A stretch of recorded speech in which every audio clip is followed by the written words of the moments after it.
रावणापेक्षा कितीतरी पाप करणारा एक व्यक्ती होता, त्याचं नाव होतं वाल्या। अगोदरचं नाव सांगतोय, नंतर त्या व्यक्तीला महर्षी वाल्मिक म्हणतात, हा भाग सोडून द्या, पण अगोदरचं नाव आहे वाल्या। वाल्याची बायको सुद्धा आवजाऊ बोलत नव्हती, कारण वागतच इतकं चित्र होता। वाल्याने किती माणसं मारलेत कोण्याही पुराणात आतापर्यंत आकडा लिहिलेला नाही, म्हणून या महाराष्ट्रातल्या कोण्याच रामायण सांगणाऱ्याने हिचकायचं नाही इतकी माणसं मारलीत म्हणून। आणि कोणी जर आकडा सांगत असेल तर त्याला महानंबर देऊन टाका, विठाला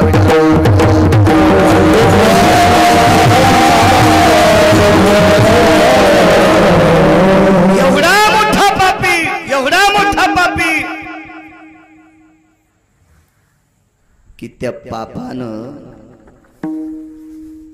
वाल्याच्या मागच्या 7व्या पिढीतला एक व्यक्ती वैकुंठात गेलता। इतकं पाप वाढलं वाल्याचं, इतकं पाप वाढलं की त्या पापानं वैकुंठात गेलेला पूर्वज पुन्हा 3 नंबरच्या नरकात पडला। म्हणून आपल्या कुळात जन्माला येणारी अवलाद जर चांगली जन्माला आली तर पितर सुखी होतात, आणि सुखी झालेले पितर असताना अवलाद जर खराब जन्माला आली तर पितर दुःखी होतात। म्हणून तो कुळात सात्विक जन्माला आलेल्या मुलांसाठी पंढरपुरातला मानव आनंद व्यक्त करतो। कुळी कन्या पुत्र होती जे सात्विक, दयाचा हरिक वाटे देवा। कुळात चांगली लेकरं जन्माला आली की पंढरपुरातल्या मालकाला आनंद वाटतो, आनंद वाटतो। एवढा हलकट वाल्या, इतका हलकट वाल्या, मागच्या 7व्या पिढीतला एक व्यक्ती 3ऱ्या क्रमांकाच्या अधपातात पडला। तिथून पितर शाप देत होते, शाप। किती नालायक आमच्या कुळात थुकत होते, पितृलोकातून थुकत होते, इतका वाल्या चित्र। त्या वाल्याचा महर्षी वाल्मिक झाले। किती मोठं टोक गाठलं सांगू तुम्हाला। पंढरपुरातला मालक 7व्या अवतारात वाल्मिकानं जसं लिहिलंय तसंच वागला। हाय कर पुरावा।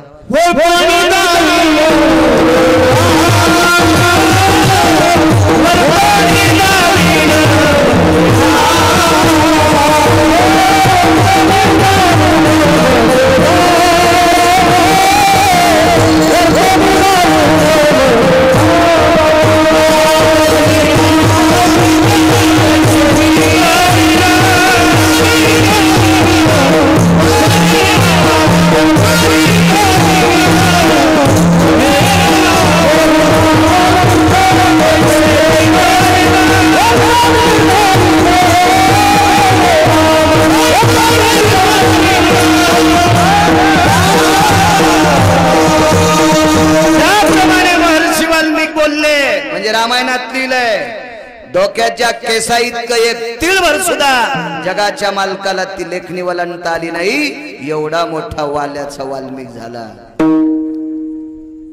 तुम्हा आम्हाला शंका आली असेल, नवल नाही। ज्यानं तुम्हा आम्हाला जन्माला घातले तो विधाता सत्यलोकाचा मालक ब्रह्मदेव, त्याला शंका आली मी थोडस पाप केलं तर मग मंदिर जगात नाही, आणि यानं इतके माणसं मारले, किती माणसं मारले त्याची, आणि पुन्हा वाल्यानं गरीब माणसं मारलेत नाही। योगेश, गरीब माणसं मारल्यावर पैसे असतात का त्याच्याकडे? ज्याच्याकडे जास्त पैसे असे माणसं, ज्या महाराजाकडे भरपूर पैसे असेच महाराज आणले। कमी पैशावाले महाराज मारून काय भेटन त्याला? इतकी माणसं मारली तरी हा महर्षी कसा झाला? म्हणून सत्यलोकाचा मालक वाल्मिकांच्या आश्रमावर काय वानू आता न पुरे वाणी, असं काय संतांकडं की ज्यांचं वर्णन करत असताना वाणी टेकते, पुरत नाही वाणी। वाल्मिकाच्या आश्रमावर आल्याबरोबर विद्यार्थी खेळत होते। महर्षी वाल्मिकांचे विद्यार्थी होते। पाहिलं विद्यार्थ्यांनी, पहिल्यांदाच पाहिलं 4 तोंडाचं ना 8 डोळ्याचा माणूस। कोण? मी विधाता आहे। वसंती सत्या स्थितो अधिष्ठिता ममे वस्तित नामा विधानम विधाता। मी सत्य लोकाचा मालक विधाता आहे। वसंति सत्यं वयन्ति ताना वासववाति नवानि जायो ब्रह्मा सत्यं वा ब्रह्मा सत्यं वा तक्षो वेदे शास्त्रं शिरसा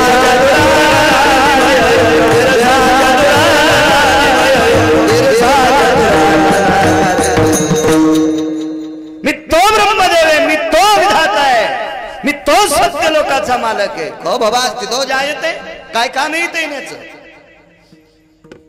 महर्षी वाल्मिकांना भेटायचंय. थांबा विचारून येतो. ते शिष्य गेला आणि गुरुजींना सांगितलं गुरुदेव आपल्या भेटी करता 4 तोंडाचा 8 डोळ्याचा माणूस आलाय. तोंड 4 म्हणल्यावर डोळे 8 असते ना. 8 डोळ्याचा माणूस आपल्याकडे आलाय. महर्षी वाल्मिकांनी सांगितलं अरे वेडे आहेत का काय तुम्ही, एवढ्या मोठ्या माणसाला आश्रमाच्या बाहेर उभं करत असतील. तो जगाला निर्माण करणार आहे, सत्यलोकाचा मालक आहे. बोलून घ्या त्याला, बोलून घ्या बोलून घ्या. आतमध्ये बोलावलं, फुले टाकली पुढे. ब्रह्मदेवाचं स्वागत केलं आश्रमामध्ये. महर्षी वाल्मिकांनी आसन बसायला टाकलं. त्या आसनावर ब्रह्मदेव बसले, बाजूला वाल्मिकी. ब्रह्मदेवाने साष्टांग प्रणिपात केला. ब्रह्मदेव संतांच्या पाया पडतात. हे मी सांगत नाही, निळोपरायांचं वाक्य. त्यांची या भेटीचे अर्थ ब्रह्मादिका पूज्य सकळ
यमधर्मवास पाहि नित्य काळ मने धन्य वेळ भेटतीये.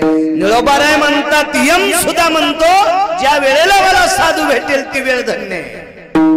म्हणजे चांगली माणसं यमाल पण आवडतात, चांगली माणसं ब्रह्मदेवाला सुद्धा आवडतात. साष्टांग प्रणिपात ब्रह्मदेवाने महर्षी वाल्मिकाच्या चरणावर केला. विचारलं वाल्मिकांनी, विधाता वसंतीं सत्यं लोक वसंती स्थितानां चतुराननो. अबे तुम्ही आमच्याकडे आळशाच्या घरी गंगा यावी असे तुम्ही आमच्याकडे आले, काय काम आहे. ब्रह्मदेवाच्या 8 डोळ्यातून पाणी येत. महाराज येण्याचं कारण सांगतो, पण तुमचे विद्यार्थी आहेत बाजूला. मथऱ्यान नुसतं विद्यार्थ्याकर डोळे फिरले की पोरं उठून बाहेर गेले. ते का आपल्या महाराजाचे विद्यार्थी थोडेच होते. महाराजाला काजू आणले की तेच हाणते. असे विद्यार्थी होते कधी. डोळ्यान पाहिल्याबरोबर पटापट उठून गेले.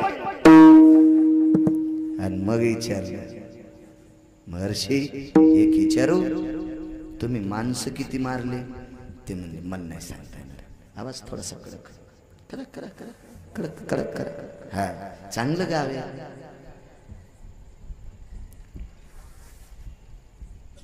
नाही सांगताय. पाप किती झालं. तर महर्षी वाल्मिकांनी सांगितलं, पाप मोजायचं तराजू तुमच्याकडे, तुम्हाला कळलं नाही का मग किती पाप आहे. ब्रह्मदेव म्हणले, मी 4 तराजू वापरले, तराजूच मोडून गेले.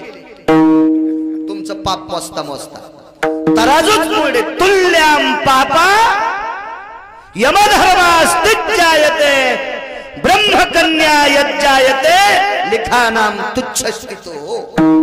तुम्ही केलेलं पाप सरस्वती लिहिता आलं नाही, तुम्ही केलेलं पाप मी केलेलं तराजूत मोजता आलं नाही, इतकं पाप आहे. महर्षी म्हणले मला कशाला विचारता किती माणसं मारली. मी विचारण्याचं कारण वेगळं, राग येऊ देऊ नका तुम्हाला. मी थोडस पाप केलं तर मग जगात मंदिर नाही, फक्त पुष्करला झालंय. फक्त पुष्करला मंदिर आहे ब्रह्मदेवाचं, कुठंच नाही. ते बी का झालंय ते नामदेवरायाच्या एका दुसऱ्या अभंगात वर्णन. पण तुम्ही एवढी माणसं मारली तरी पंढरपुरातला मालक तुमच्या लेखणीत वागतो. तुम्हाला वाल्याचे महर्षी वाल्मिक म्हणतात लोक. ही कृपा कोणाची, ही काय साधन आहे, काय केलं तुम्ही. तर महर्षी वाल्मिकांनी सांगितलं ब्रह्मदेवा मागच्या पर्णकुटीत चला. तर मागच्या पर्णकुटीमध्ये व्याघ्रांबर होत. व्याघ्रांबरावर मृगासन म्हणजे हरणाचं चामडं, वाघाचं चामडं, त्याच्यावर हरणाचं चामडं आणि त्याच्यावर एक बावनिया चंदनाची मूर्ती केलेली होती एका साधूची. बावनिया चंदन मी सांगतो कशाला म्हणते. तापलिया तेला बावनिया चंदन शनये कबंद शीतल करी. कड कड कड कड उकळत्या तेलामध्ये चिमुटभर चंदनाची पूड टाकली की ते तेल उकळतं, बर्फा इतकं थंड होतंय, इतकं शीतल चंदन, त्याला बावनिया चंदन म्हणतात. आणि अशा चंदनाची एक महाराजाची मूर्ती होती. महर्षी वाल्मिकांनी त्या पर्णकुटीत आतमध्ये नेलं आणि त्या मूर्तीच्या पुढे नाक घासलं आणि वाल्मिकाला सांगितलं, आमच्या ब्रह्मदेवाला सांगितलं, विधाता सत्य लोकांचे मालक ब्रह्मदेवा, या साधूंची माझ्यावर कृपा आहे. दृष्टांत संपला. किती माणसं मारले त्याचं पाप मोजताना ब्रह्मदेवाचे 4 तुल्य अस्तित्वून भग्ना तिजायते. तुल्य म्हणजे तराजू, भग्न म्हणजे मोडून गेलं. 4 वेळेला पाप मोजताना तराजू मोडतय. त्या अर्थी वाल्मिकाचं पाप किती असेल कल्पना करा. एवढा पापाचा पुतळा असणारा वाल्मिक, त्या वाल्मिकाचे महर्षी वाल्मिक देवर्षी नारदा सारख्या साधूने स्वतःच्या भजनाच्या ताकदीवर वाल्याचा महर्षी वाल्मिक केला. ही संतांची व्याप्ती आहे. म्हणून त्या संतांचं वर्णन करत असतात पाणीपुरात.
तुम्ही आम्ही किती प्रयत्न केल्यावर वाल्याचा वाल्मिक झाला असता, अद्याप नाही.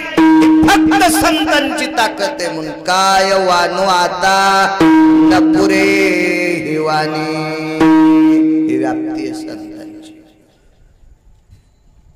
वरच्या खुर्चीवर बसलेले एका राजानं पाप केलं. उदाहरण क्रमांक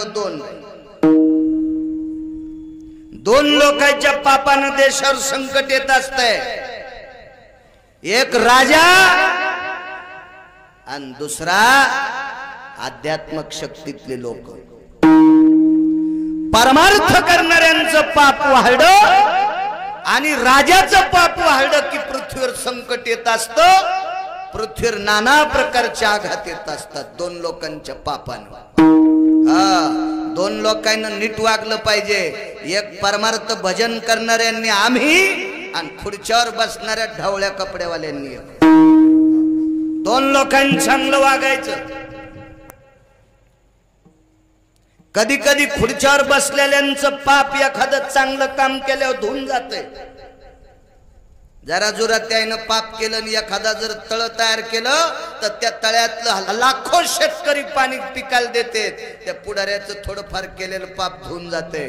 पण बुवा आपल्या लोकांचं पाप धुतल्या जात नाही. आपल्या लोकांनी भजन करून पाप केलं की त्याचा वज्रलेप होत असतो. काळ्या कपड्यावर कोण्या डुकरांनी शेपूट आणू द्या, पुसलं की नीट होते. पण ढवळ्या कोपड्यावर डुकरांनी शेपूट हाणली की किती शहाणी बायको असली की धुताच येत नाही तिला.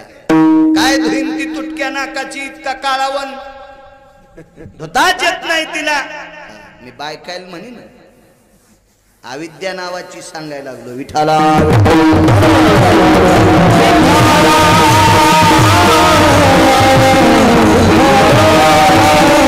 संप्रदायातल्या माणसांनी नीट वागायला पाहिजे. एखाद्या राजकारण्याने जर एखादा रोड केला, देवदाई ठणून तुमच्या अलीकडच्या कोपऱ्यापर्यंत रोड इतका खास आहे. वा है की नाही योगेश? फारच सुंदर, फारच सुंदर. बैलगाडीमध्ये जर एखादी बाळंतपणाच्या प्रसंगातली माऊली नेली तर रस्त्यानंच बाळंतीन होईल.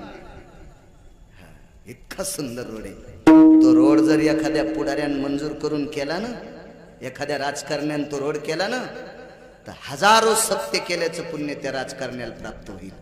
हजारो सत्य केले. तुम्हाला सांगतो, या लोकांना स्वतःचं पाप धुण्याची ताकद आहे राजकारण्यात.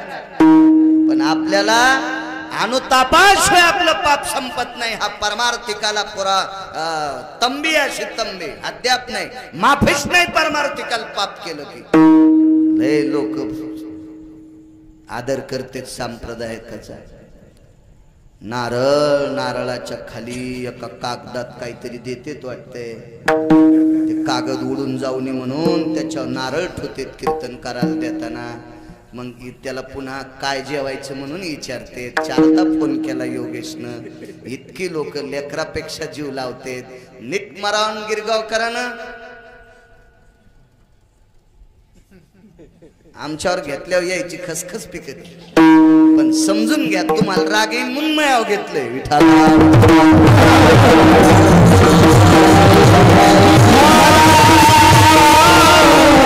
दोन लोकांनी पाप केलं की पाप वाढत असते. वरी बसलेले 222 ज्याच्याकडे काम होते त्यानं पाप केलं. मला वाटतं खालच्या राजकारण्याकडे एक एकच पद असते. कृषी खातं असेल, कोणतं काय मला वाटतं गृह खातं असेल. साथी शिकल्यामुळं काय राजकारण आपल्याला जास्त कळत नाही, कळायला बी नाही पाहिजे. जिला पिठलं नीट करता येत नाही तीन बासुंदीच्या नादी लागू नये. आपल्याला पिठल्याचेच गोळे फुटणं तर कशाला बासुंदी इचकायची. आपण ग्रामपंचायतचा सदस्य व्हायची लायकी नाही तर आपण कशाला मोठ्याला राजकारणाची वाभाडे काढायचे लायकी आहे का आपली? ही राजकारणातली लोक ज्ञानोबरायच्या उक्तीनुसार येणारा माझी राजा आणि तो विशेषी भूती जाण माझा ते बुद्धी असते ते लोक. असो त्यावरी 222 एका खुर्चीवरल्या माणसाच्या हातात काम होते. त्याचं नाव होतं देवेंद्र. त्याच्या बायकोचं नाव होतं शची. त्याच्या मुलाचं नाव होतं जयंत. त्याच्या मुलीचं नाव होतं जयंती. काय वानवात न पुरेवानी. श्रीमंत राजा काम 6 चुकीचे केले. 6 ह्या चुकीच्या कामामुळे तिथं जे अन्न म्हणून खात होते ते सडून गेलं. तिथं गहू, ज्वारी, बाजरी, तांदूळ, तुरी असं काही नव्हतं. तिथं 5 प्रकारचे अमृत होते. एक अमृत तृष्णा निहार न हितार्थाया म्हणजे म्हणजे तहान भागण्यासाठी एक अमृत. सुधा निवारण हितार्थायाम, सुधा म्हणजे भूक घालवण्यासाठी एक अमृत. आणि 3 अमृत कशासाठी पित होते ते भागवत वाचा, लक्षात येईल तुमच्या. काय सगळ्या गोळ्या एका टायमाला दिल्या की रिॲक्शन येत असते. ते चक्रा येत असतात, नाही तर अंग सुजत आहे, अंग खाजवत आहे, म्हणून शहाणा डॉक्टर एकच गोळी घ्या म्हणत असतो. हे 2 अमृत ऐकले पण झाले, 3 पुन्हा कधी पाहू आता. हे 5 प्रकारचे अमृत खराब झाले. प्रजा ठन ठन ठन ठन बोंबलत होती. अमरपुरी वयोदिन त्रया भोक्तम निहाय हितायच सुदारू जनयाम जजरानो सुदारू जनयाम जजरानो भोक्तम सभय जायते भोक्तम सभय जायते पेशाम सकल दिवय व्याप्ते विनो वयाति भंगजनो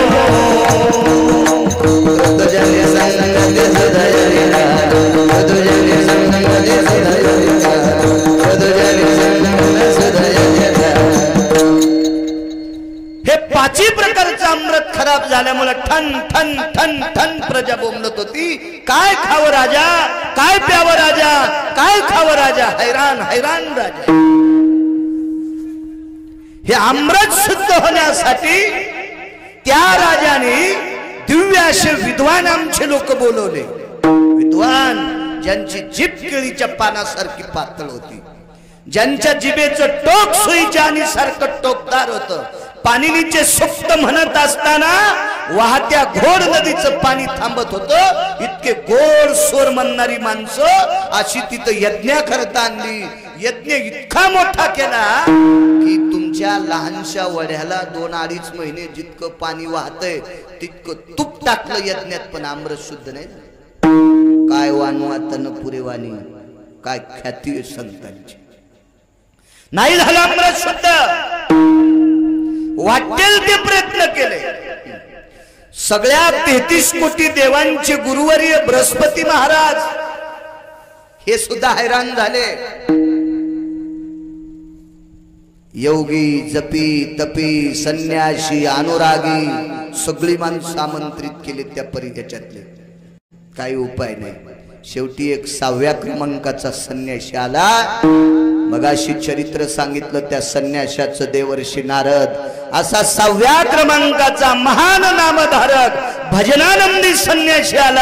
आणि त्या संन्याशानं 33 कोटी देवांचा राजा देवेंद्र इंद्र त्याच्या कानात एक सुखवार्ता सांगितली. राजा, हे अमृत जर शुद्ध करायचं असेल तर पंढरपूर नावाचं गाव आहे, त्या गावाच्या बाजूला मंगळवेढा नावाचं गाव आहे. आणि त्या मंगळवेढ्यामध्ये एक निष्ठावंत वारकरी आहे. त्या वारकऱ्याच्या घरी गेलं की अमृत शुद्ध होतंय. पण परिस्थिती सांगू का तुम्हाला, या काळात पैसा कोणाकडे जास्त आहे लोक त्याच्या पुढे वाकत आहेत. अख्खी ज्ञानेश्वरी पाठ करू द्या एखाद्यानं, त्यानं पायी येऊ द्या, लोक त्याला आथुरणाच्या खाली जेवायला बसतील. इतकी रगील जात झाली. आणि ज्याला हरिपाठ पाठ नसू द्या त्यानं 30-40 लाखाच्या गाडीत येऊ द्या. महाराज आले बाबा, महाराज आले. अरे सुंबळ्या, त्याचा हरिपाठ रिवस आहे, फक्त ते साखरेच्या पोत्यातला मुंगळा आहे. कळालं ना? त्याच्या बापान जरा जास्त माया कमिलती म्हणून ते 40 लाखाच्या गाडीत माया नाही घ्याल बर मी. माणसं पैशावाल्याला मानते. बरं आता मानते, हा तुमचा दोष नाही. बरं तुम्हाला मी वाईट म्हणणार नाही, मुळीच नाही, मुळीच नाही. कंबर बांधून या गादीवर विनाकारण चुकीच्या गोष्टी जर केल्या तर 15 माळी गळ्यात घातल्या तरी पण गाईचं मांस खाल्लं इतकं पाप लागतं. पैशाला सलाम आजच नाही, हे विश्व निर्माण केलं पंढरपुरातल्या मालकानं. त्यावेळेस पासून धनवान माणसाला सर्व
म्हणता है जगी पैसा जवळ असला की जगात त्याला किंमत आहे. तुम्हाला कळेल रुचेल पचेल असं एक उदाहरण सांगू. पैशावाला माणूस जर मेला त्याच्या मातील पैशावाले लोक जातील. हे तर तुम्हाला कळत ना आहे की नाही. श्रीमंत माणूस गेला की त्याच्या मातीला गरीब जात नाहीत असा विषय नाही, पण श्रीमंत जातेतच. आणि श्रीमंत माणसाच्या मातीला गेलेले श्रीमंत मसन वाट्यात पण खाली बसत नाहीत. मी श्रीमंताच्या मात्यात टीव्हीत पाहिल्या तर त्यांच्या मातीला मौतीला गेलेली माणसं मशानभूमीत पण सोपे असते. मी मंच तर सांगत नाही. धनवंता लागी सर्व मान्यता आहे. म्हणून मला असं वाटतंय महाराजाच्या उक्तीनुसार तरुणांनी काम केले पाहिजे. जे वाटेल धंदा येईल, कोणी नोकरी असेल, शेती असेल, व्यापार असेल, काय काय काय, कोणी राजकीय क्षेत्रात असेल, सामाजिक क्षेत्रात असेल, कुठल्याही क्षेत्रात तरुणानं पडायचं आणि आपल्या पोटाच्या खळगीपुरतं काम करायचं. हरि का नाम पेट का धंदा न करे व मूर्ख अंधा. पोटासाठी जो काम करीत नाही महाराज त्याला मूर्ख अंधा म्हणले. आंधळा माणूस आहे तो. काम करायलाच पाहिजे. जो आपल्याला उद्योग येईल ते द्रव्य जोडायचं. पैशावाल्याला किंमत आहे. श्रीमंत राजा नाव सांगितलं नारदानं मंगळवेड्यामध्ये. चोखोबाराय नावाचे वारकरी त्याच्याकडे गेले की तुमचा अमृत शुद्ध होईल. काय वान वातान पुरेवानी. 33 कोटी देवाचा राजा इंद्र. त्यांनी विचार केला त्याला घर कस काय, झोपड आहे. झोपड्यात बसायला काय, काहीच नाही. खाला काय, लोकांनी दिलेलं ताकन शिळ्या भाकरी. इंद्र म्हणला मी सोन्याच्या नगरीत राहतो आणि एवढ्या मोठ्या श्रीमंत राजानं दुसऱ्याच्या शिळ ताकन शिळ्या भाकरी खाणाऱ्या महाराजाची तर मी कसं जाऊ. नारद म्हणले मरण नको जाऊ तर मग हे अमृत नाही शुद्ध होणार. आणि इंद्राला अहंकार येऊ नये असं काय नवले. आमच्या इथे एका पोराचं लग्न होतं. त्याचं लग्न गावापासून 15 किलोमीटर अंतरावर बैलगाड्याचा प्रवास. तेव्हा कमांडर गाड्या होत्या. माझा जन्म नव्हता तेव्हा. 80-83 जन्म आहे. आणि कमांडर गाड्या नुकत्याच होत्या. आणि ती कमांडर गाडी फक्त त्या पोराच्या बाप ज्याची इथं कामाला होता त्या मालकाला आणि मालकिनीला कमांडर गाडी आणि पोराची माय बैलगाडी. तिथे गेल्या ढोळी सिपीत झालती फुफुट्याने. पण नवरदेवाचा बाप ज्याची इथं महिन्याने कामाला होता त्या मालकाला आणि मालकिनीला कमांडर गाडी. आता लग्न जांभळी खाली लागलं रानात. कशात मंडप होता तिथं योगेश. बसायला नाही काय नाही काय नाही.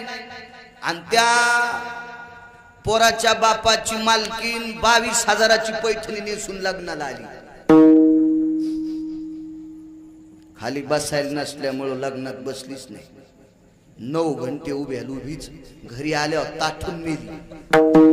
हो, एकीकडे नवरदेवाचा सत्यनारायण तिकडे ती मेली.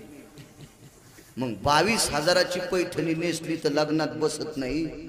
इतका फुगीरपणा तर ज्याला गाव सोन्याचं होतं ते जातात चोख भरायची. पण गरज मोठी चित्र असते. नारदान सांगितलं राजा मी भजन करणारा संन्यासी आहे. हा मी भजन करतो ते पैशासाठी नाही.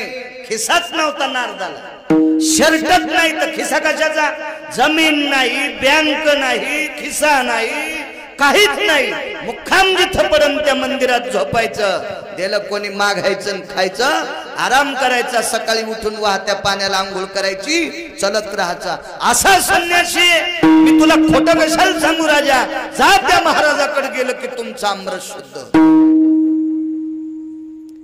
इंद्राच्या लक्षात आलं नारद खोटं बोलत नाहीत. गेले इंद्र 5 अमृत घेऊन. गावात विचारलं चोखोबराय कुठे. घरी सोयराबाईनं सांगितलं आपण कोण. काही नाही म्हणले भेटायचं तुमच्या मालकाला. हे ओळख देतो का मी इंद्र आहे म्हणून. भोगीर सोसायटीचा अध्यक्ष. ते कशाची ओळख देतो. बाई कुठे चोखोबराय. मी चोखोबराय म्हणायलो. बरं तो राय नव्हता म्हणला.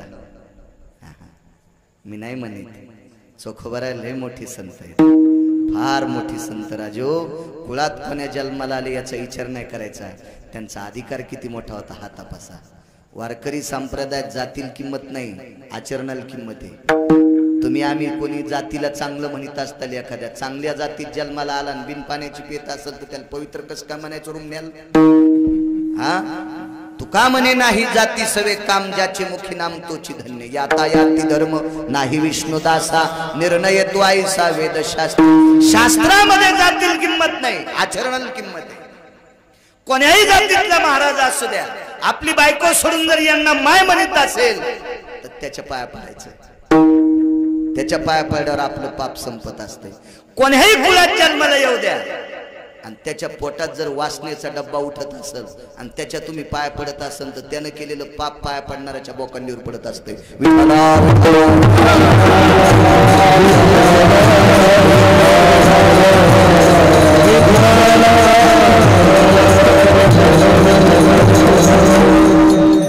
म्हणे इथून काही अंतरावर लिंबाचं झाड आहे. चंद्रभागेच्या तीरावर त्या झाडाखाली आमचे मालक भजन करते. बसले विमानात, पुष्पक नावाचं विमान होतं, ते कोणाला दिसत नव्हतं. गेले पाहिले लांबून चोखोबर आहे, गुडघ्या इतकं धोतर होत. एका धोतराचे 3 तुकडे. चोखोबरायला धोतर देत होती बहीण, श्रीमंत बहीण होती. त्या बहिणीचं नाव होतं निर्मळा. मेहुणा राजा गाव होतं विदर्भामध्ये, मेहुणा राजा नावाचं गाव आहे. तिथं शासनाने आता चोखोबरायचं मंदिर बांधण्यासाठी 4.5 कोटीचा निधी दिला. त्या परिसरातल्या राजकारणी माणसांनी भांडून निधी आणला. हो, महाराज किती जरी भांडले तर निधी मिळत नसतोय. राजकारण्यांना द्याला 4.5 कोटीचा निधी. आपण हार घातला नाही का त्या पुढाऱ्याला, तर ते म्हणले महाराज तुम्ही परभणी जिल्ह्यातले, आम्ही विदर्भातले, तुम्ही हार कस काय घातला? म्हणलं दादा तुम्ही भांडल्यामुळे आमच्या चोखोबरायचं मंदिर होते, तुमची कृपा आहे, तुमची कृपा आहे. हार घातला मी त्यांना. श्रीमंत बहीण नाना चोखोबरायला झोपडवत राहिला, पण चोखोबरायच्या बहिणीच्या बैलगाडीला सोन्याच्या शिवळा होत्या टकल्या, सोन्याच्या शिवळा होत्या. काय श्रीमंती असेल. दिपाळीत बहीण आली, भावाला म्हणायची दादा हे मी आणलेला धोतर जोडा राखी समजून सब घ्यायचा आहे. चोखोबराय म्हणायची ताई बहिणीच्या घरचं भावान घेत जाऊ नये. नाही म्हणे दादा ही राखी समजून घ्यायचं आहे, भाऊबीजीला राखी पौर्णिमेला. तर लोकांचं काम करत असताना नागमणीचे धोत्र होते, ते फाटायचे योगेश, म्हणून 2 धोत्राचे 6 धोत्र करायचे आणि फक्त गुडघे इतकत नेसायचं. अंगात निमस्ती नाही, काय नाही. कुठे जर लांब गेले तर निमस्ती घालायची, निमस्ती कळायची नाही. जीनच्या पॅन्टीवाल्याला बनेन, त्या काळातली बनेन. 2-4 हाताचं खराब झालेलं कपडा पांढरा पागुट म्हणून बांधायचे. वातावरणाच्या तडाख्यानं काळबुंद झालेलं शरीर, हातामध्ये चिपळी आणि भजन करीत होते चोखोबराय. भजन पकवाद नाही बुवा, पेटी नाही, विना नाही, कोणी म्हणायला नाही महाराज माग, एकटाच महात्मा भजन करायचा. इंद्राने विचार केला एकटं भजन करतय आणि अमृत कसं शुद्ध करीत. पण नारदाने सांगितलंय विश्वास तो करे स्वामीवरे सत्ता. विश्वास ठेवावा लागेल एका संन्याशाच्या शब्दात. हा, आणि ज्या लिंबाच्या झाडाखाली चोखोबराय भजन करत होते त्याच लिंबाच्या फांदीवर देवेंद्र बसला. खाली बसायला पाहिजे, वरी बसला. 2-3 मिनिटं भजन ऐकलं आणि एका अमृताच्या कलशावरचं झाकण काढलं तर पियुषान गंधेषु माल्यां भवाम सुगंधी प्रविष्टता दैवम गांजा कसम लिखितम. हे काय गांजा फुक्यान लिहिलंय का? हजारो फुलाचा सुगंध त्या अमृतातून बाहेर पडला. फटाफट 4 उघडले, एक उघडच नाही. नाचतच इंद्रवरी गेला. प्यार म्हणे अमृत प्यार, अमृत शुद्ध करून आणलं. पण परिणाम काय झाला बुवा, जे अमृत पाणी म्हणून पित होते का तेच अमृत खराब राहिलं. 4 अमृत शुद्ध झाले. तृष्णा जायते निहान हितार्थायाम यतम कटत्वाम पीशा, ते मात्र कडवट राहिलं, ते घाणेरडं राहिलं. नारदाला बोलून घेतलं. काव म्हणे त्या महाराजांनी 4 अमृत शुद्ध केले आणि 1 अमृत केलंच नाही. नारद म्हणले जरा हळून बोला देवेंद्र, तुम्ही काय काय केलं. काय नाही म्हणे, ते महाराज झाडाखाली भजन करीत होतो, मी फांदीवर बसलो. वाक्य ऐकत असताना नारदाचे डोळे नाही रडले, काळीज रडत होत. काळीज. राजा, अरे राजा, तो सामान्य महात्मा नाही. या महाराष्ट्राच्या मातीत किती जरी कीर्तनकार असतील तर त्यांना बुक्का लावण्यासाठी आणि हार घालण्यासाठी माणसं जातात. माणसं एकटे भजन करते रे राजा, पण त्या महात्म्याला बुक्का लावण्यासाठी जगाचा बाप जातो. इतका मोठा महाराज येतो आणि तू वरी फांदीवर बसला, खाली बसता नाही आलं तुला. चुकलं ना. पुन्हा काय केलं, काहीच नाही. 2च मिनिटं भजन ऐकलं, कलश उघडून पाहिले, सुगंध आला, वापस आलो, पाया पडला नाही. इंद्रा, वापस जाऊन जोपर्यंत पाय पडत नाहीस तोपर्यंत अमृत शुद्ध होत नाही. उपकाराची फेड उपकारान करा. अतिवृष्टी झाली, वारं सुटलं आणि वाऱ्यामध्ये लाईटचे पोल पडले.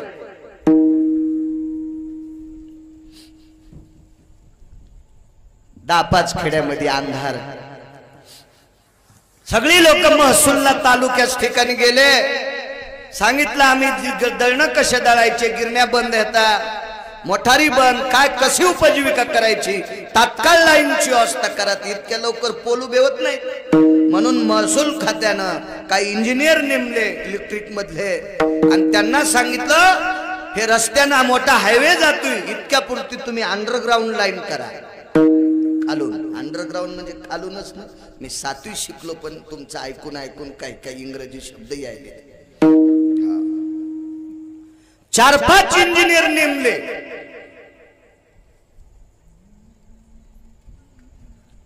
सहा छड्या गाडायच्या होत्या. 20 फुटाचा पाईप असतो ना प्लॅस्टिकचा, 6 म्हणजे 6 जोड्यावर किती फूट आले, 120 फूट त्या छड्या गाडायच्या. JCB आणली, त्या छड्या आणल्या, सुलोचनचा डब्बा आणलं, JCB चरख आणला, छडील छडी सुलोचन जोडली आणि छड्या गाडून टाकल्या. आणि छड्या गाड्यावर एका इंजिनियरची उतरली. काय समजलं, त्याची उतरल्यावर त्याच्या लक्षात आलं सगळं काम झालं, पण पाईप गाडायचा होता वायर साठी आणि वायरच घालायचं राहिलं. हळूहळू सगळ्याच इंजिनियरची उतरली. मग घाम चौकून आला. आता जर कलेक्टरच्या हे लक्षात आलं तर आपलं दिवाळं निघते, नोकऱ्या जात्यात. आपल्या डोक्याला हात लावून बसले. तितक्यात नेमकंच एक शेतकरी होत. त्याच्या एरीवर मोठ चालू होती.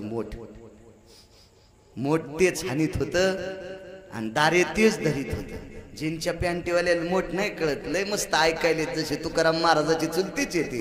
मला काय मोठ कळत, बगाड कशाल म्हणतेत, बरा कशाल म्हणतेत, चाक कशाल म्हणतेत, कणा कशाल म्हणतेत, नाडा कशाल म्हणतेत. योगेश तुम्हालाही माहित नाही मोठ, हे जुन्या धोत्रावाल्याला मोठ माहित, तुम्हाला नाही. तुम्ही फक्त ऐकायचं ना, मस्त असं कळाला असं दाखवायचं. हे चालूपणाचं लक्षण. मी तुमच्या वयात आहे पण मला वाचवायचा नाद आहे म्हणून माहित आहे.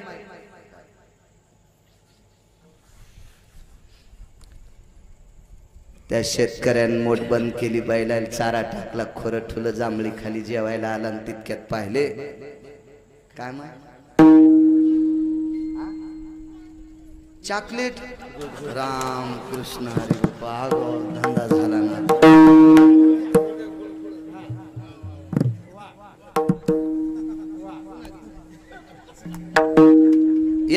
माझ्या संग पोरगी एक पोरग ए अरे इकडे इकडे ए इकडे बाप्पा काय नशिबाने वळ हे आमदार होतं का नाही मोठं झाल्यावर याला चॉकलेट गोष्टी ए चल ए बाब्या द्या त्याला ती टाकली तिथं द्या आमचं पेट्रोल उडाल्यावर डिझेल उडाल्यावर पटकन पंप गवसत नाही आणि त्याला कीर्तनात चॉकलेट गवसली पान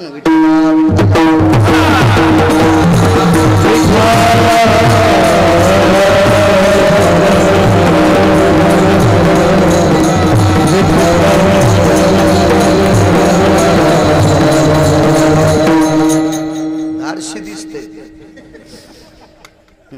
मोठ्यापणी त्याचं इचकिल्यावर त्याला पुढच्याची सोय बी पाहिजे ते इतक्या रगील गिरगाव कराल कीर्तनात चॉकलेट मागतं म्हणलं ते चांगल्या चांगल्या मोजित होईल विठाला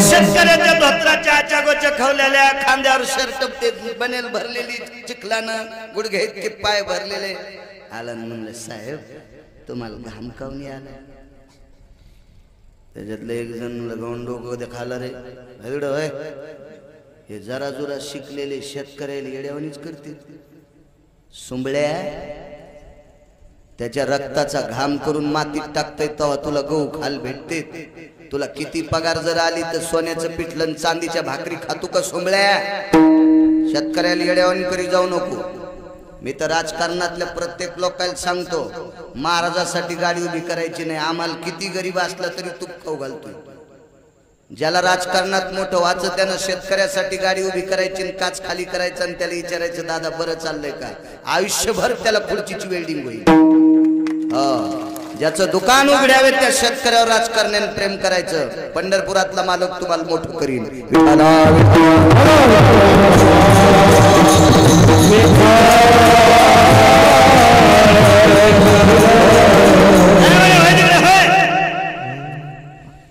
ते पुन्हा जांभळी खाली गेलं ते पुन्हा शेतकरी आलं म्हणलं दादा माझ्यावर रागाव नका तुमचं काय चुकलंय मला सांग आमची चूक काढ येतो कशाला तुमची चूक काढ हो पण तुम्हाला घाम आला याच्यामुळे विचारायला लागलो त्याच्यातलं एक जण जरा सात्विक होतं त्याला नाद नव्हता पण संचयमुळे पेलती लय बैल दुसऱ्या बैलाचं ऐकून चराट खाते आमच्या इथे एक बंदुक्या नावाचा बैल होता त्याचं नाव बंदुक्या आणि दुसऱ्याचं नाव पिस्तोल्या तर बंदुक्याला चराट खाचे नाद होता त्या बंदुक्यात चराट खाचा चराट दावच म्हणतात ना तुमच्याकडे दाव खाचा आणि शेजाऱ्याची मक्का खाऊन यायचं ते म्हातारं तापून ज्याचं हे महाराज बैल सांभाळता येत नसले तर फोकणं म्हणजे इकणं भाषाच आमची मराठवाड्यात फोकणं तू बैल बाजारात नेऊन गड्याला म्हणला आपला बंदुक्या गेलता गड्यानं लाल होस तर बैल आणला बंदुक्या लय हुशार पिस्तोल्या हसू लागला कसा मार खाल्लास म्हणे तो बंदुक्यानं दुसऱ्या दिवशी आधी पिस्तोल्याचं चराट खाल्लं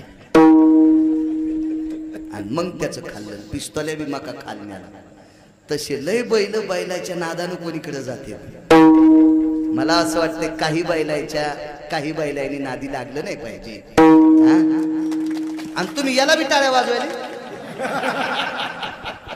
विचार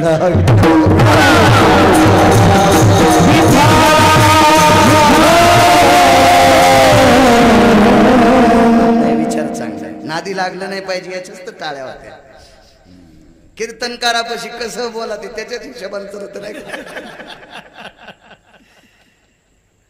याला काय उत्तर विचारलं नाही हे सांगत नाही म्हणलं तुला येत होतं ना ते म्हणला तुम्ही कंबर बांधल्यावर नादी लागायची नाही त्यानं खरं सांगितलं तरी आम्ही तिसकच खुसपण काढीत असतो हुशार ते म्हणे दादा आम्ही जेसीबी आणून सर खानला जेसीबी गेली पाईप जोडले पाईप बुजले पण वायर ववायचं राहिलं उपकाराची फेड उपकारांकडं मी पुन्हा बस स्टँडला एसटी आणतो ताण घेऊ नका चरित्र इंद्राचं चालू होतं मला फक्त लांबून एसटी आणायचा नाद आहे डिझेल तुमचं आहे ना कोण्याही वाहनावाल्यानं चांगल्या रस्त्यानं वाहन न्यायचं बस स्टँडला आणायचं गाईनं कोणाची मका खावा पण दुधाला शेणाला घरी यावं कीर्तनकारानं किती लांब फिरावं पण आपल्या कडेवर यावं. मग तुम्हाला वायर ओवायचं का? मग ऐकता का? चला माझ्या संग उसात. हे 4 इंजिनियर म्हणले या संग उसात. अरे बापरे. त्याच्यातलं एक जण म्हणलं चला ना, शेतकरी काय साधं समजित काय तुम्ही, चला उसात नेलं उंदीर धरायला. आता उसात बिळा असतात का नाही, पण पाणी दिल्यावर बिळात पाणी गेलं की उंदर बिळातून बाहेर येते. त्या नेमकीच 2-3 घंटे मोठ आणली होती. आता यायला कुठं उंदीर धरता येतोय, बुटन इतकाले स्वाक्षण इनी केलेल्या ते काय सोंगच न. आणि यायला कुठं काय उसाची पाचट घासू घासू घामाघूम झाले. शेवटी म्हणले तुम्ही थांबा, थुत्र भरले काय कायची पळडेन चिखलात. हो. आणि मग ते शेतकऱ्यानं टोपला आणलं आखाड्याहून. एक उंदीर दिसला की झाकलं, खालून उंदीर धरला. आणि मग पायपापाशी आले. सुतळीचे तोडे 7-8 आणले, तोड्याला तोडे बांधले. उंदराच्या पायाला एक तोडा बांधला. पायपातून एकूण उंदीर सोडा आणि तिकडं निघला. तिकडं उंदीर निघल्याबरोबर सुतळी सोडून घेतली. उंदीर चोंभाळला आणि काढून द्याला. आणि ह्या सुतळीच्या तोड्याला वायर बांधलं, वळून घेतलो. इंजिनियर म्हणले अरे बापरे, जमलो ना आपलं काम. बापा बापा बापा बापा, हे तो काहीच शिकलो नाही.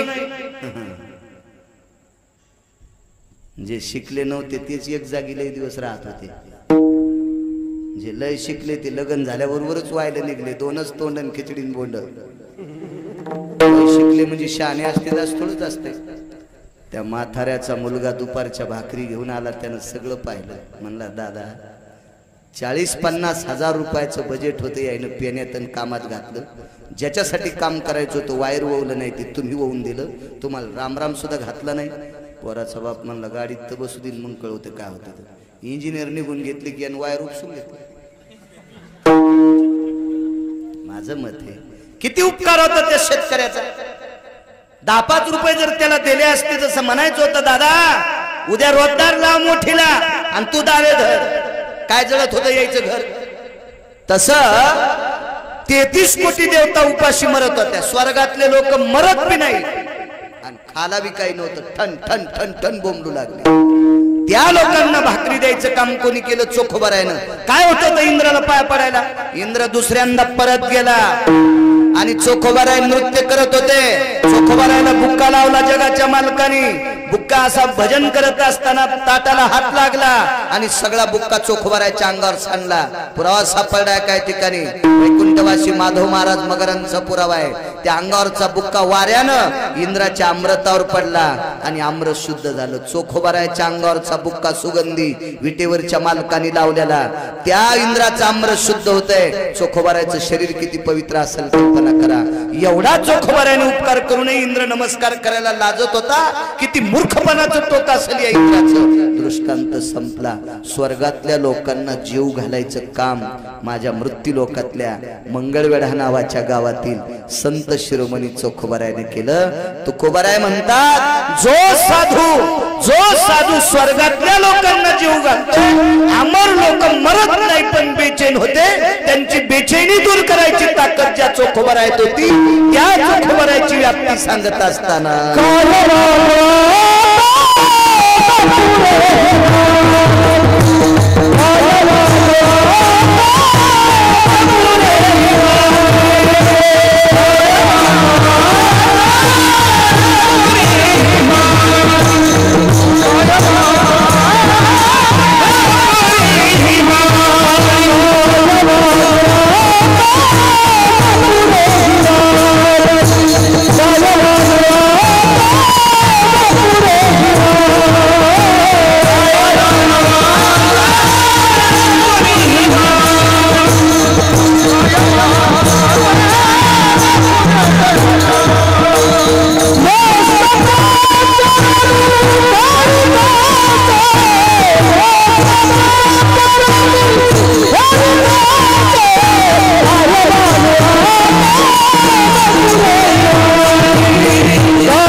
अभ्यास करा बरी विचार. ज्या व्यक्तीने भजन केल्याच्या नंतर स्वर्गातलं अमृत शुद्ध होतंय, ही चोखपणाच्या भक्तीची व्याप्ती आहे. काय वर्णन करू शकतो आपण त्यांचं. म्हणून मस्तक चरणी ठेवी तसे तुकोबरे म्हणतात, या संतांच्या पायावर फक्त मस्तकच ठेव वाटते, इतकी व्याप्ती यांची, एवढं टोक या संतांचं.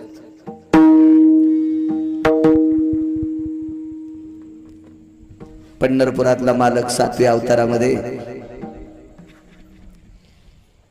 भावाचं डोकं मांडीवर घेतलं लक्ष्मणजीचं आणि रडू लागले. उदाहरण क्रमांक 3. योगेश भाऊ कितीला सोडायचं कीर्तन? 10ला.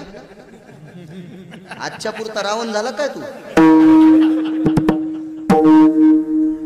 हो, नाव योगेश वागायला रावणासारखं.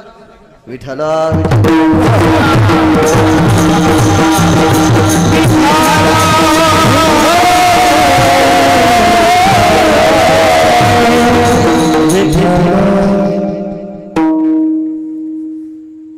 लक्ष्मणजीचं डोकं मांडीवर घेतलं, माझा विटेवरचा मालक रडत होता.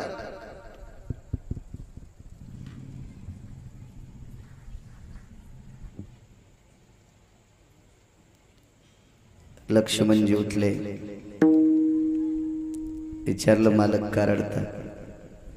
काही नाही म्हणे, लखन पलीकडे कसं जायचंय?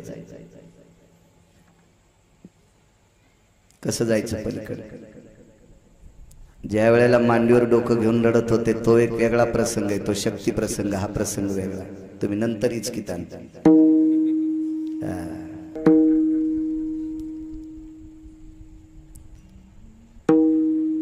मालक का रडता?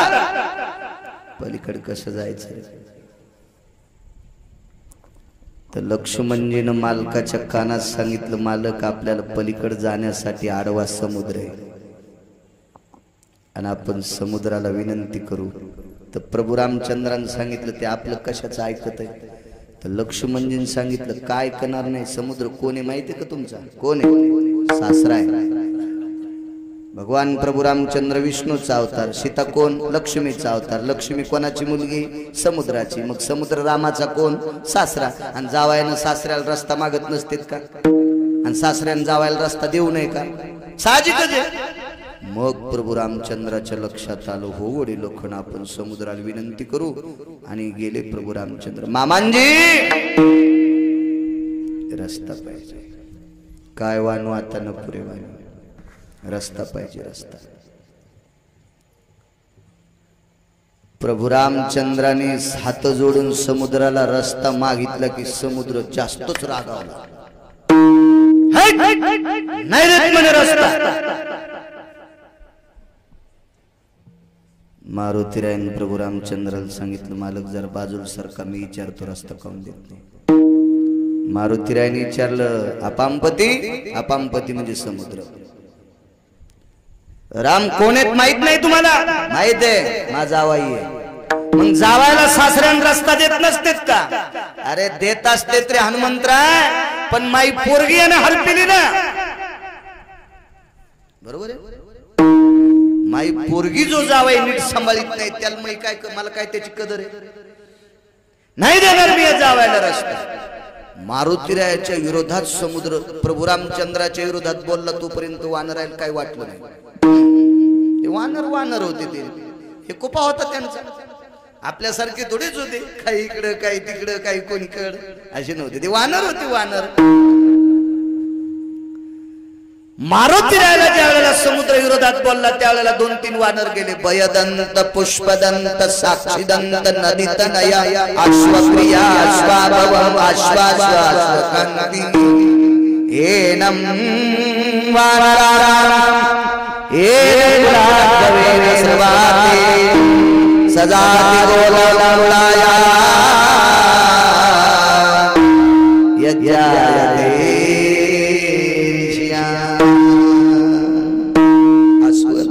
गोलांगुळ, वानर हे सगळे खळवळले. त्याच्यातले मुख्य 24 वानर पुढे गेले. त्याच्यातला मेन होता पुष्पदंत. आणि पुष्पदंताने सांगितलं, पवनसुता काय समुद्राला पाणी लावता तुम्ही? काय वानवाता न पुरे वाणी? साधूची ताकद किती मोठी आहे. मारुतीरायन पुष्पदंताला सांगितलं, येड्या आपलं याच्या संग काम आहे, याच्या विरोधात कशाला बोलायचं बापू, मतदान होस तर विरोधात जाता येत नसत, आपलं काम आहे समुद्रासोबत राजा. ठीक आहे म्हणे.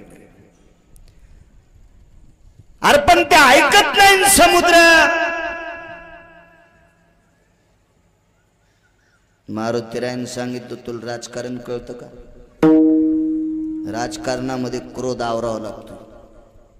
आणि महाराज राजकारण ऐकून एक गुण घेतला पाहिजे. इतका सद्गुण आहे राजकारणाकडं.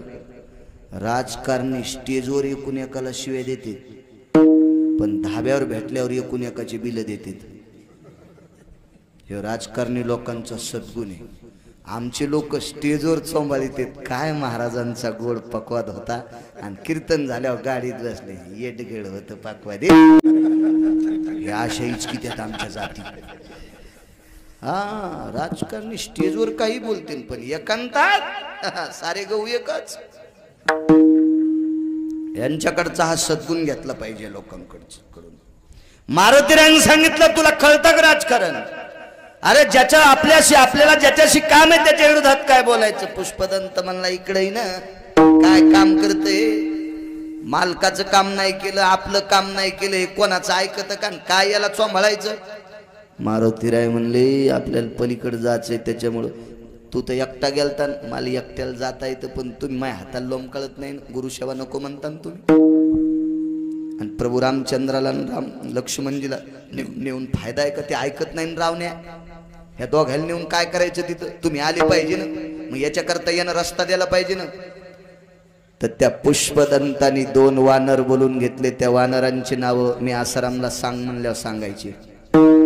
त्या 2 वानरायला बोलून घेतलं आणि पुष्पदंतानं सांगितलं, सांगा रे मारुतीरायला.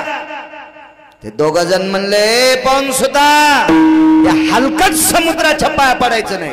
बापरे, समुद्राची ताकद किती मोठी माहिती आहे. एका समुद्राचं स्नान झालं की 350 गंगेची आंघोळी केल्याचं पुण्य आपल्यासाठी. पण ते वानर 2 जण म्हणले, पण सुद्धा हे अहंकारानं फुगलेला आहे समुद्र, याच्याकडे विवेकाचं टोक संपलंय, अत्यंत क्रोधी निर्बुद्ध आहे, याला तुझ्यासारख्या संन्याशाने विनंती करीत नाहीत. येडे इतका काय रे? पलीकड आम्ही 2 याच्या मुसक्या आवळीत होत. आम्ही 2 या समुद्राच्या मुसक्या आवळीत होत. कोण होते रे 2? तुका म्हणे